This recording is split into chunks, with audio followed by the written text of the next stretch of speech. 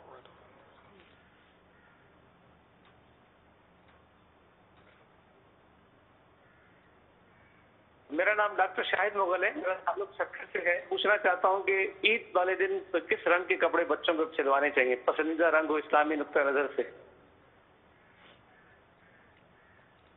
ویسے تو سفید کپڑوں کی زیادہ فضیلت آئی ہے کہ مردوں کو بھی سفید کپڑے دینے کی ترغیب، خود بھی زیادہ تر سفید کپڑے پہننے کی ترغیب۔ البتہ رنگین کپڑے بھی جائز ہیں، شوق نہ ہو، بھڑکیلے جس کو بولتے ہیں نا، آج کل بھڑکیلے بھی پہنے جاتے ہیں، بھڑکیلے نہ ہو۔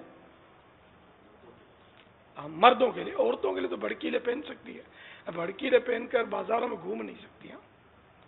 چار دیواری میں شوہر کے لیے جتنی بھی وہ زینت کرے جائز طریقے پر کار ثواب ہے، یا محارم کے سامنے بھی ہے تو کوئی حرج نہیں ہے۔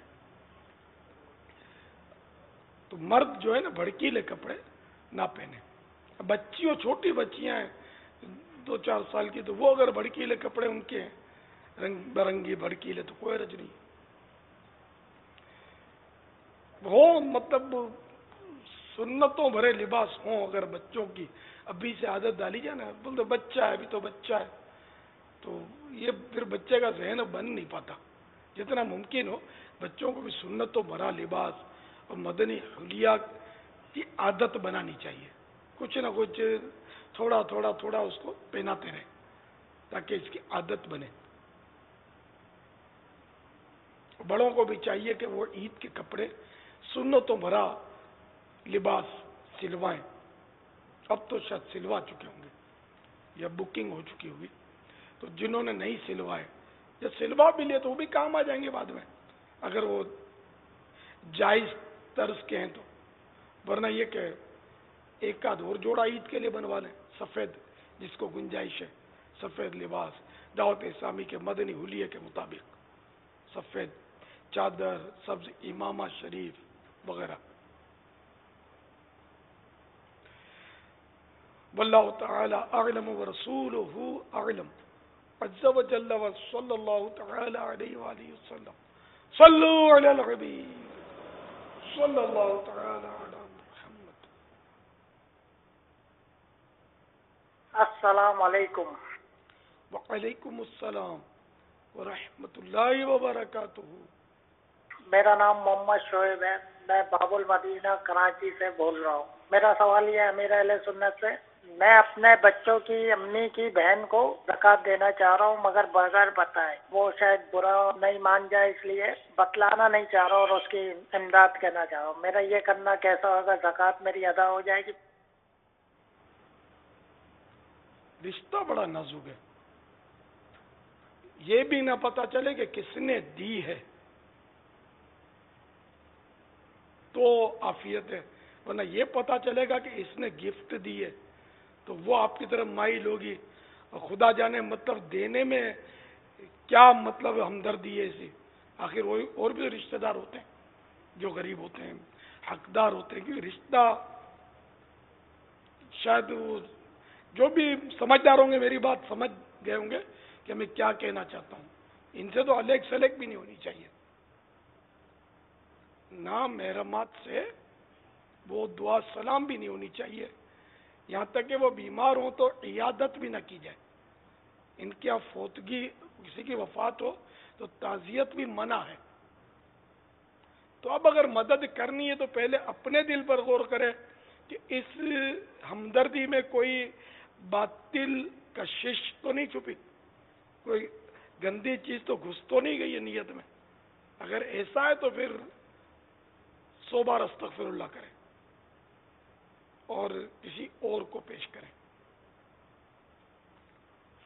واللہ تعالی اعلم ورسولہ اعلم عز وجل وصلی اللہ تعالی علیہ وآلہ وسلم.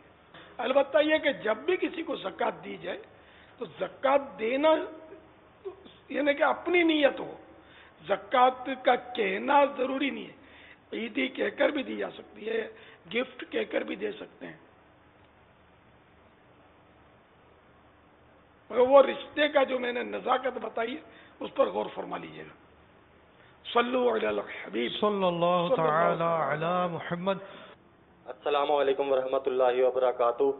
وعلیکم السلام ورحمۃ اللہ وبرکاتہ. میرا سوال بابا جان سے یہ ہے کہ کیا ہم گھاس سے تیمم کر سکتے ہیں؟ نہیں. ہاں گھاس پر اتنی مٹی چھا گئی ہے کہ وہ ہاتھوں میں مٹی لگ رہی ہے تب تیمم ہو سکے گا، ورنہ مطلقاً گھاس پر نہیں ہو سکتا کیونکہ یہ مٹی کی قسم میں سے نہیں ہے، زمین کی قسم میں سے، زمین کی جسم جنس، زمین کی جنس سے، زمین کی کائنڈ سے نہیں ہے گھاس. گھاس سے تیمم نہیں ہو سکتا. واللہ تعالی اعلم ورسولہ اعلم عز وجل وصلی اللہ تعالی علیہ وآلہ وسلم. صلو علی الحبیب. مدنی مذاکرہ ہے شریعت کا خزینہ، اخلاق کا تہذیب کا طریقت کا خزینہ. مدنی مذاکرہ ہے، مدنی مذاکرہ، مدنی مذاکرہ ہے، مدنی مذاکرہ.